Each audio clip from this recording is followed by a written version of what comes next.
Turn the floor.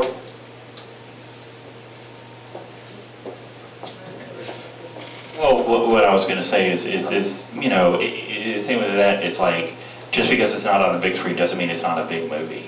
And a lot of movies that flopped in the theater went insane and got cult followings once it hits DVD. Boondock Saints, for example, has $100 million following behind it, but tanked in the theaters. So, you know, a lot of that stuff, U-Bowl, as much as, you know, guy makes a lot of money on his DVDs, but he makes horrible movies. I don't know if I'm allowed to say that. Basically, all I was going to say, just to piggyback off of Spike, just distribution is the main thing. But first, at every festival, there are executives from several studios, such as Sony, Universal, Paramount, and they're actually looking for a particular genre film, a certain type of actor or actresses. Everyone wants to know who's going to be the next Denzel, who's going to be the next Tom Cruise, who's going to be the next Angelina Jolie. So basically, the film festivals are the best way, or the basic element is how film actually goes mainstream, and distribution at that. But yeah. From the floor. One of the things that I often see is that the lack of knowledge in the industry. Even with my own company, some of you all are missing opportunities because your face isn't being seen by these guys. When we go to look for your face in a system that right now the whole industry is going to where filmmakers, Spike might say, I want to see some actors while I'm up in the middle of the night. So we've given you guys opportunities. How many people are on Agency Pro? So that's half of you. Those of you that are not on Agency Pro, that's what my filmmakers, the last 6 Coca-Cola commercials that we did, they were cast straight off of, you did the Coca-Cola commercial, straight off of Agency Pro. What did you get paid for that? When did I get paid? How much did you get paid? I think it was like $700. How long did you shoot? Can we give him a mic? Keith, beside you, Keith. I think you're in this. I think this is the scene that you did. Have you seen the commercial? No, I haven't. Okay, it's on BET. No, I haven't seen the commercial. But So how long did you work? it was a couple hours at the most. Did you audition? No. So how were you cast? From Agency Pro. From Agency Pro. And see, let me say this. Over the years, what we have done, Talent Link, we used to send out newsletters saying congratulations to Harry White, congratulations to Damon Galloway, congratulations to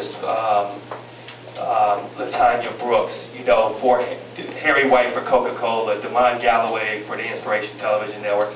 And we quit doing that.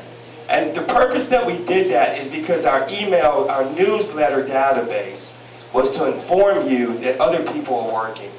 Why is Harry White working? We didn't say that he was cast straight off Agency Pro.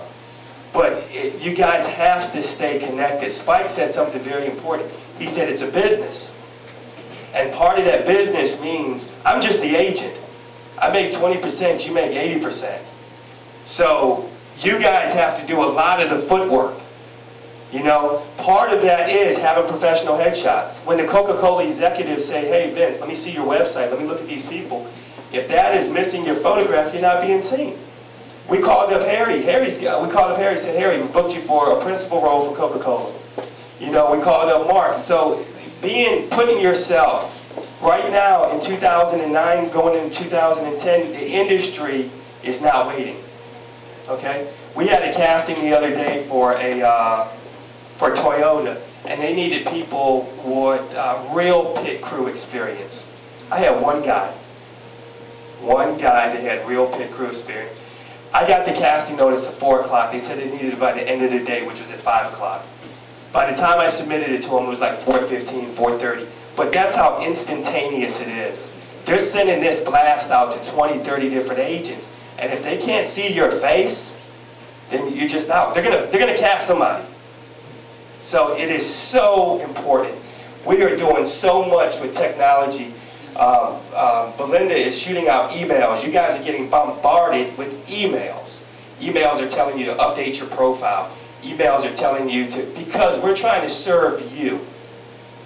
We are trying to serve you. We got a database of 4,000 people. Let me say this, those 4,000 people, we didn't buy that mailing list. You guys say, I'm an expiring actor, I'm an expiring model, I'm an expiring vocalist, I'm an expiring musician. So we're trying to accommodate you by putting things in place that's going to help your career. If you guys don't take heed to that, then you're missing the boat. I think one of the major things too, as in this industry, you have to always remain coachable. You know, even myself, I mean, I don't know it all, you know, so I'm always constantly learning, sharpening the tool, you know, but just remain coachable. As a director, one thing I can't stand working with an actor that won't respond to direction. They're going to do it their way, and this is how I see the character. It doesn't work like that. You have to be coachable in order for people to want to work with you. You know, show up with a positive attitude. You know, I know it's kind of hard, especially when things may not be going your way for that day. But just like I think, like even when I do my radio show, 8 o'clock, I might be feeling awful. You know, my energy might be drained. But 8:59, oh, the light is on, baby. It's on and popping. You know, and I mean, you got to put the smile on your face and go out there and do what it is. That's why they call it acting. You know what I'm saying? And I think another thing too is people get it misconstrued. Acting is not necessarily acting. Acting is about believing. Believing your given circumstances and putting yourself in someone else's shoes. You know, I'm reading this book right here by this young lady, and oh, wow.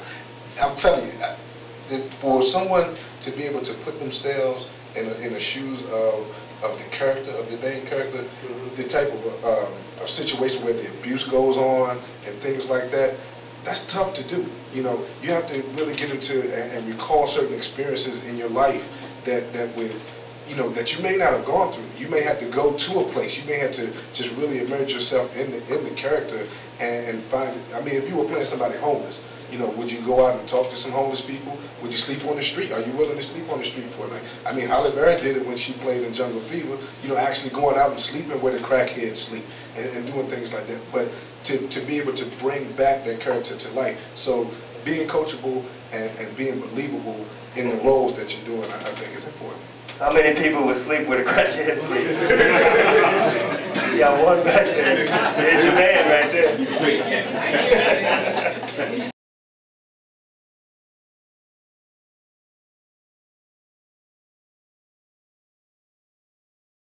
Follow through.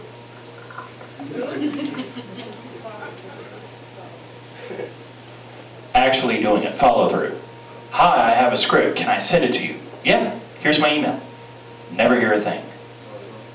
Follow through. Send it. Send it. Do you already want it copywritten? Yes. Like me, I won't rip you off because I don't want someone to rip me off. But in this industry, just spend the $10, spend the $20, spend the $15. Do it because you know, you never know. Somebody could take that and run away with it, and you know, follow through and actually get it copywritten. Yeah, I mean, that's a great question, and I can attest to that because this young lady right here, Ms. Deborah Sanders, she's the writer of The New Teacher, the film that I was just talking about with Tanya Lister and Giancarlo Esposito. You know, she came to me, I fell in love with the story idea.